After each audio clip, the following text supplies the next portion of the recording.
Welcome back. President Biden's State of the Union address has sparked both praise and criticism across America. While the ongoing war between Russia and Ukraine was the main focus of last night's address, or at least I won't say the main focus, it was one of the top focuses of the address. Issues of the home front like inflation, of course, were mentioned. Republican Senator Kevin Cramer of North Dakota is joining us right now from Washington, D.C. with his take.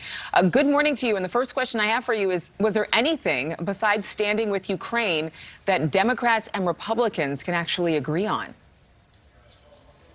Oh, I think there may be some things. I think was heartened. I think a lot of Republicans were heartened by the president's reference to police officers and calling out, really a pivot on defunding the police. I think that was smart on his part. Certainly, I think Republicans probably appreciated the line more than Democrats did, but there was some enthusiasm from Democrats as well. So I'd say that was an area. He also, interestingly, he did say, in his references to immigration reform, he said, secure the border. Those are words that we thought we'd never hear from a Democratic president again. And again, I think there's opportunity.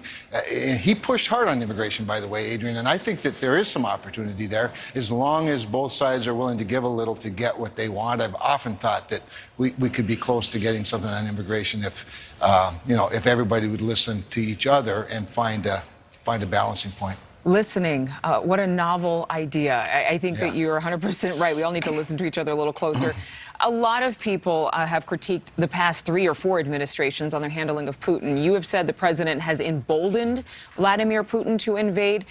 Some would even say that President Trump had a method of keeping your friends close and your enemies closer. Could President Biden have handled his dealings with Putin any other way? Well, he could have handled them a much better way, starting with Afghanistan. I think what really emboldened Vladimir Putin was when he saw how poorly our president Biden handled Afghanistan, the botched withdrawal, the appeasement, handing over military bases to the Taliban, just basically handing them the keys and leaving equipment. I mean, really, I think when other world leaders and dictators saw that, they thought, well, this is going to be easier than we thought. And I think Vladimir Putin was emboldened by that. You reference President Trump. Well, remember, before President Trump, there was Barack Obama, which Joe Biden was the vice president for. And when Vladimir Putin went into Crimea and annexed that, Barack Obama and Joe Biden sent blankets. For 4 years, Vladimir Putin stayed in his lane. And you're right, while President Trump had both a working relationship, but also, remember, President Trump signed the harsh sanctions on Russia that were passed by a bipartisan Congress, and really led by Republicans.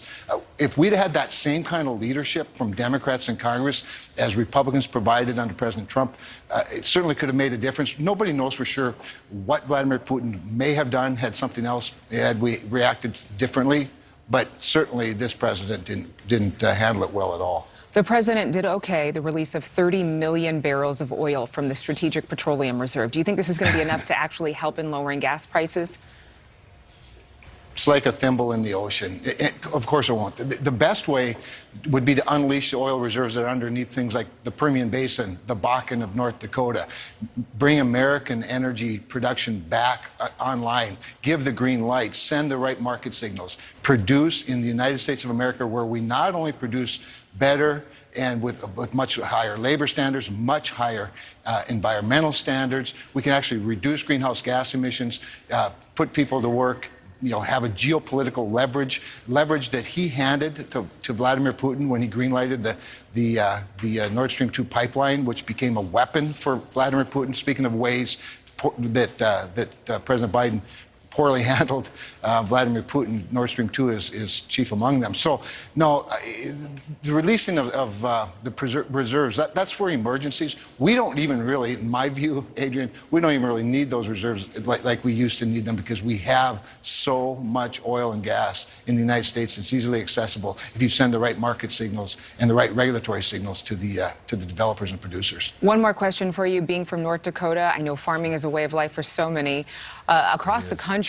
Really, what impacts do you think the Russian invasion will have on the American farming industry? You know, I appreciate you asking that question and raising that point because energy gets a lot of the attention, and rightfully so. But we cannot forget that Ukraine is the third leading producer of cereals in the world.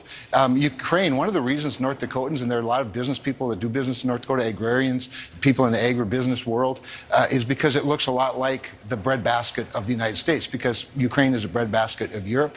It could have a dramatic effect. So when you start talking about the impact of this on inflation, again, energy is always a leader in inflation because it's involved in every value chain, every supply chain, but so is food. You know, you're talking about two things everybody in the world needs, so it could be very disruptive to markets. We expect it would be. Now, if you're a grain producer in the Midwest, you're going to get a higher price for your product, but you're also going to pay a lot more for the input costs. So it'll be disruptive, and hopefully, hopefully I'm wrong, but I imagine it can be very disruptive as we head into the spring planting season now, and of course, a harvest eventually later in the year.